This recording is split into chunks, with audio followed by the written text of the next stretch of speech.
Hello my friends, welcome to our YouTube channel TechMart. In our last tutorial I told you how we can create a domain and how we can create a user. So simply to create application domain we went to application domain and we add here a domain which we want to create, and to create a new user we went user, and here we add a user account, and while creating a user account we added a user group so that we can assign a user to a particular group.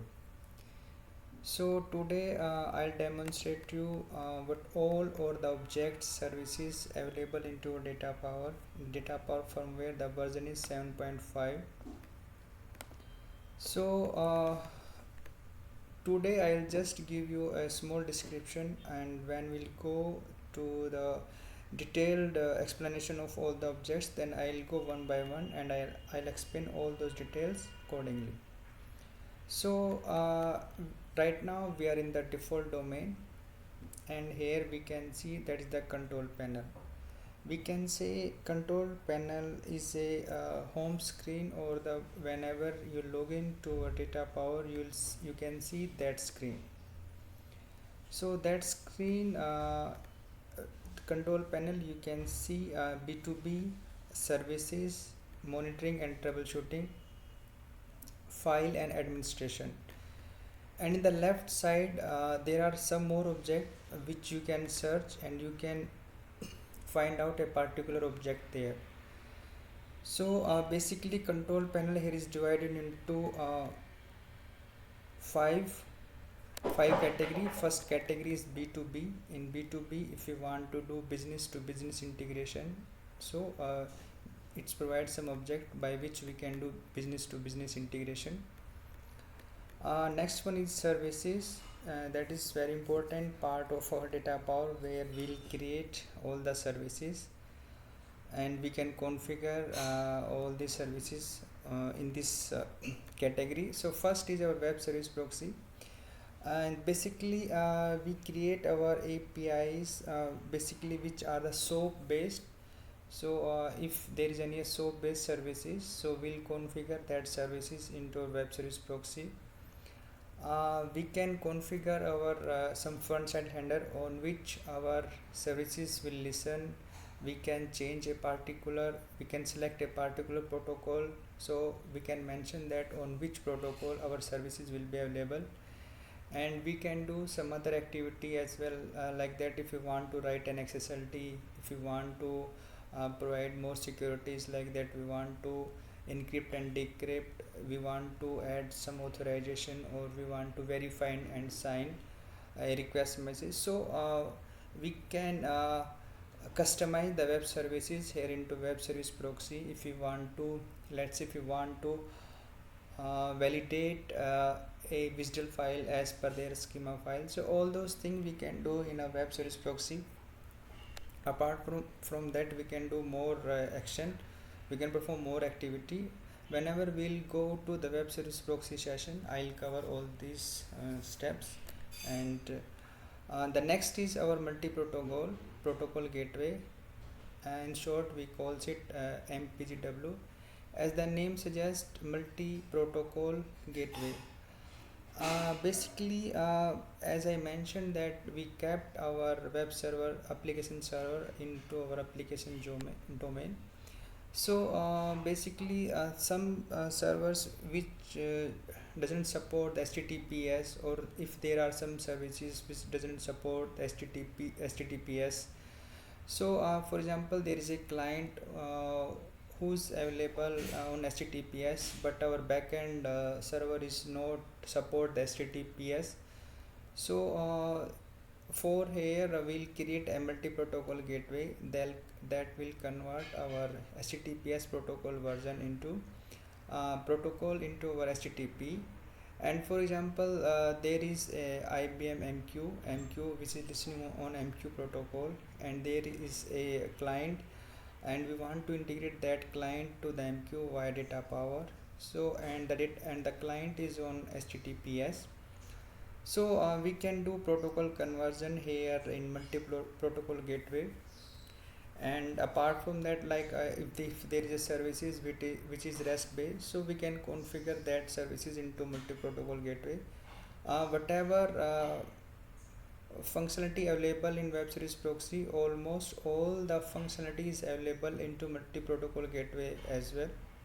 Whenever we'll go into deep detail of multi-protocol gateway, we'll cover all those things, and how we'll see how we can create an API into multi-protocol gateway, how we'll create FSH, and how we can create HTTPS handler, and other things we'll cover when we'll go deep into our multi-protocol gateway session.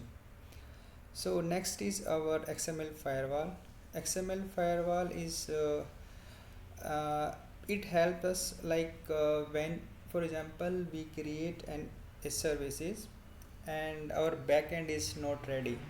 So while creating a services, like we did some XSLT, we wrote some XSLT, and we perform like verify and sign, and like we encrypt or decrypt the messages, and our backend is not ready. Prior to that, if we want to test our API that our API is working as intended, when our backend is ready, or whenever we will communicate with our backend, so here we can create XML firewall. So it would be like of echoing whatever message you can send to XML firewall, it will revert back with the same message, or you can customize the same message. So basically you are creating a firewall that will not hit to your backend, and it it will reply you without communicating with the backend. So like there is a use cases in that there is a very big services, and in parallel we want to perform a development in our DataPower and our backend server, like it's IBM integration bus. So in parallel, if you want to complete the development, so we'll create XML firewall, and we can check that what would be the output when it will communicate with the backend server IIB. So we can say that it's a echoing, or we can say it's a loop back. So we can create the loop back services. So DataPower will send the request within the DataPower, and we can see the results of our request messages. So next is our web application firewall. So web application firewall is basically if you want to create the web services and we want to expose it to the outer world. So here we can create the web applications, and we can deploy these services, and it will be available for the outer world. So we can create such kind of application into web application firewall. Our next is monitoring and troubleshooting. Yes, again it's a very important part where we can monitor our services which we created into our DataPower, and if there is any issues, we can troubleshoot and we can resolve those issues. So to monitoring the service, first is our view logs. In the view logs, we can see the system generated logs whenever we are communicating with the client, or when we are communicating with our backend system. So all kind of logs we can see here into our view logs, uh, and view logs provide you the logs as per the log levels, as per the log level setting you have done. So DataPower provides you different kind of logging. So as per the logging level you set, you can see the correspond logs into our view logs. To see the simply logs, you can click on the view logs and you can see the logs. Like here we can see that we can see the logs, like it will show the timestamp, and what kind of here is the category, what kind of error it's belong to. By default in DataPower the log level setting will be error, so we can see that it is the category is error. Next is the transaction ID. We can see that what is the transaction ID. Next is the client IP, and next is our message id. It's creating a id for a message, and what kind of messages we what is the message we can see here, what is the actual message here. So we'll go back to control panel again and we'll see what is the next object. So next but in I'll add this is the system predefined view logs. If you want to do logging and you want to store the logs into a temporary folder or our SFTP servers or our NFS server, because these system generated logs will be available for the time beings. We define some size of the file. If the size will fulfill, the new file will be created. So if you want to retain the logs for the longer time, so we can do the customization of the logging. As I told you that we can store the logs onto our FTP servers, we can store the NFS server, and there are other methods as well. We can store our logs into a database. So a DataPower provides multiple ways by which you can retain your logs for a longer time. So whenever we'll go to those session, I'll tell you what are the different ways by which we can achieve the logging into our DataPower. I will go through in detail later. Next is troubleshooting. Troubleshooting when DataPower is a source or DataPower is a destination, and some system want to integrate with the DataPower and we are facing some issues, or example when we created any web services or a multi-protocol gateway and we are facing some issues. So by troubleshooting we can find out what kind of issues we are facing. So to go to the troubleshooting, we can see the different kind of functionality provided by the DataPower. See some it mentioned that if it's related to the networking, if you want to ping a server, we can mention the IP of the server, or if you want to communicate with a server, so with the TCP connection test we can check if we are able to telnet with a server or not. We can mention here to check that at telnet connectivity.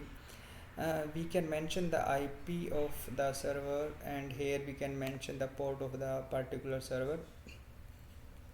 Other ways, here if you want to packet the capture, so here we can mention which interface you want to capture the packets. So for a particular Ethernet interface we can mention here and we can capture the logs. As I mentioned that we'll go into detail when we'll go for the troubleshooting session. Once you'll start the packet capture, we need to stop the packet capture so that later we can see what are the old details captured into that packet. Here as I mentioned you that by default log level set by DataPower is error. There are many more log levels we can see here. We can set the log levels as per our requirement and the use cases, and we can create a generate log event here as well. So we can generate, if we want to generate a log for a particular event type, we can generate for that. And if we want to generate a reporting for error logs, so we can generate error report. So here if we for example if you there are some issue into a DataPower and we want to debug that issue, or for example if we want to we are getting some issue at the network level, or while we are communicating with the other server like API connector, IIB server, any kind of server related issues, we can generate error report. And after generating that error report, we can send that error report to a particular email ID. For that we need to mention the SMTP server, what will be the subject of that error report, and here we need to mention the email address. And other, if you want to capture some XML file, so we can use here. And if you want to check the running configuration of the DataPower, we can see here. We'll go in detail once whenever we'll go to the troubleshooting session. We'll go in details for all these objects. So let's go back to our control panel. So here next is view status. In the view status we can see what is the CPU usage of the data power, what is the memory usage of the data power, and other. Like by default that is disabled because here statistics collection is currently disabled. So let's we'll enable it first. So we'll go here how we can enable it. So we'll go to statistics setting, and here we need to enable it first. So let's enable it. Okay, we need to save the configuration first. So we'll go back to control panel. Here in the, as I told you, that if you want to check the CPU usage of the data power, memory usage of the data power, if you want to count the message and durations, any rate limit, so we can check. For example, if you want to see the CPU usage, we'll click on the CPU usage. We can see here the CPU usage. If you want to check the memory usage of the data power, so here we can monitor all those things, like see memory usage. See, we can see here the memory usage of the data power. Okay,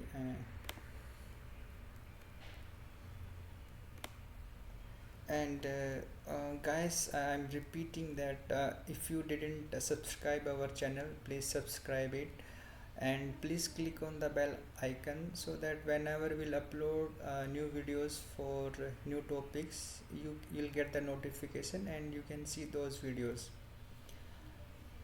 So the next is our files and administration. Here data power provides a file management. In the file management, some of this is the structure, this is basically the structure of the file management. Here we can see, guys, just hold for a sec.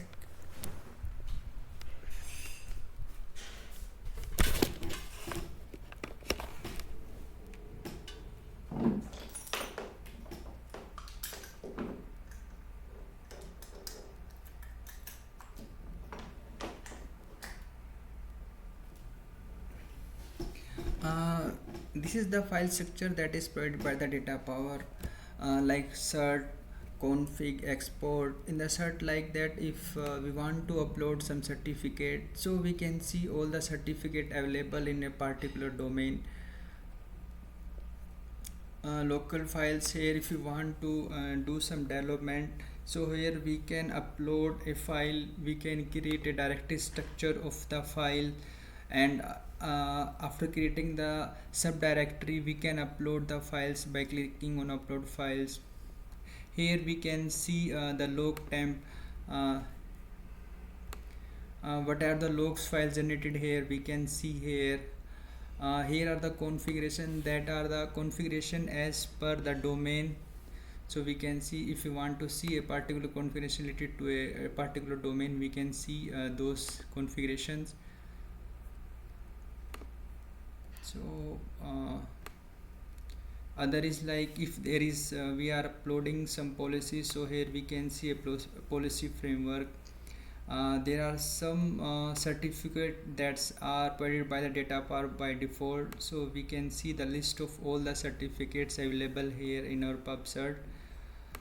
And shared cert, if you are uploading the certificate in this folder, so this certificate will be available for all the domain. So as per the best practice, we shall upload all the certificate in this directory shared cert, so that it will be available for all the domains. Data power by default provide so many XSLTs, so many JavaScript, some visual file, and other helping schema files, so that if you want to for example, if you want to learn some basic XSLT or we want to learn some JavaScript, so it will provide you some gateway script. You can get you can see the basic or some simple JavaScript files here, and this folder contains the JavaScript, the gateway script files or JavaScript files, whichever used by the DataPower to perform some functionality. So all these JavaScript files will be available into gateway script. And there is another folder like JS. Here you can see, like if you want to perform sign and verify, so a DataPower will use this JavaScript file. While encrypting, it will use this file. But later if you want to customize this JavaScript file, so you can use those JavaScript as well. But I'll suggest you don't make any changes into default files. Better you make a copy of those files and make changes on those files and upload those files into our local folder. During our best practice in DataPower, we'll cover all these topics. And here are some XSLT. As you can see that XSLT, like here antivirus, web washer, and some call means as I mentioned you, the DataPower needs some XSLT and JavaScript to perform particular kind of operation. So all the XSLT are available here. Like if you want to perform the encrypt operation, or if you want to get user XSLT, and if you want to check the health check. So there are so many other files which are by default provided by the DataPower. So you can use them. Like if you want to use the mtom, if you have a SOAP message and you want to attach a file, so for that you will use mtom XSLT. So there are so many XSLTs and JavaScript files which are by default provided by the DataPower. So other things are here temporary file. There are so many temporary files created when you are working with the DataPower. For example, if you are creating the new certificates, so the key and certificate file will be by default will create into temporary files. And for example, if you are creating some error reports or logs reports, so by default they'll store into temporary folder. And whenever you'll restart to your domain or your appliance, so all the files will be gone from the temporary files. So if you want to take the backup of those files, you can store those files into a particular folder, so that those files will be available for the future use. Yes, we'll go in detail when I'll cover that file management in detail. So let's next go. And in the cert, as I mentioned that we can store the keys and the cert file, and the most important part, you can't download the private key due to the security mechanism provided by the DataPower. So but whenever you will create a new certificate, at that time you can download a private key which will be generated into this temporary folder. So whenever we'll cover the crypto tools, how we can get the certificate, in that video I'll cover all those things. So let's go back to the control panel. So after file management, the system control. The system control, in the default domain you can see so many options in the system control. Like you can take a secure backup of the DataPower. You can restore the DataPower backup. You can change the password of the user admin, and if you want to upgrade our DataPower server, you can by using boot image you can upgrade your DataPower version. For example, as of now I have 7.5 and later I want to upgrade it to 7.6. so here we can upload DataPower boot image, so we can upgrade from here. And if you want to restart a domain, you can restart domain from here. And if you want to reset a domain, you can reset a domain. Or if you quasi the DataPower means if you want to perform some changes into DataPower and you want to stop in-flight transaction. for that, or if you want to upgrade our data power server. So for the time being you can query your data power server from here, but these all functionality will not be available if you'll go to the other domain like that. If I'll go to a domain like test domain, if you'll go to system domain, then here very less functionality, like you can change the password and restart and reset the domain. So these functionality basically belongs to the admin. So all these functionality, you can see all the functionality into a default domain only. And after that, import configuration is basically whenever if, for example, if you export an object or any certificate or any files, any XSLT, but any things, if you want to import those files, object or services. For example, you created a web service proxy into your dev domain or your UAT domain, and you want to deploy that policy or the services into your production domain, or from lower to higher domain, or vice versa. So in the import configuration, you can import that services into our DataPower appliance. In the similar way, if you want to export the services from the DataPower to a file, for example, to import you need to you first have to export that services or a policy. So from export configuration you can export that services. You can mention, if you want, you can select the particular services here, or if you want to use any deployment policy, so you can mention all those things here and you can do import and export accordingly. And next is our keys and cert manage. By this you can, as I mentioned, that we can create certificate and keys into DataPower. So here you can see all the keys and cert we have into DataPower. For example, if I want to see the certificate, as we are in the default domain, we don't have any certificate. Let me go to other domain where I read some certificates. So here you can see the certificate. We have some certificate here. And other things are like that. If we can check what are the validation credential we have. So here we can see if we have created any validation credential. Okay, and let me go back to our default domain. Apart from these, if we want to see the documentation portal, we can go by clicking on that. We can go to documentation portal. Here if you want to connect with the IBM support, yes we can. And if you want to generate some error report, so we can generate from here. Actually this window doesn't cover all the objects and the functionality. So if you want to check some other functionality like that, some admin like that, some configuration related to device, so we can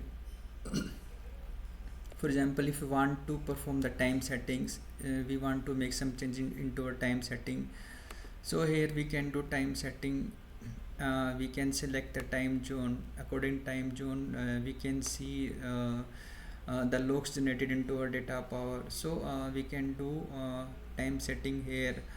Other things like we did statistics setting, so we can do from here.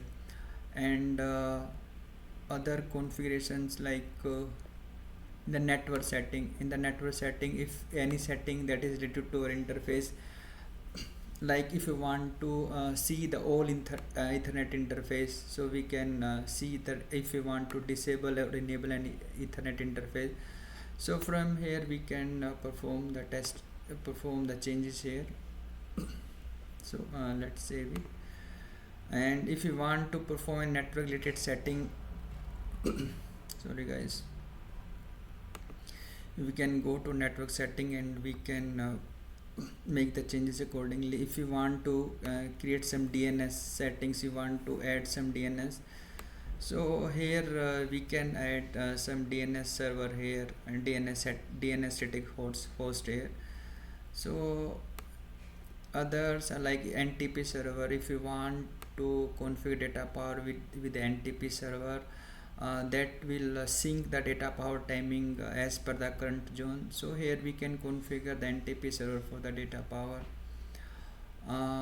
In the administration, let me check what else like that. Some device configuration we can do. Some other changes we can do from here like that. If you want to generate the certificate, we can go to crypto tools.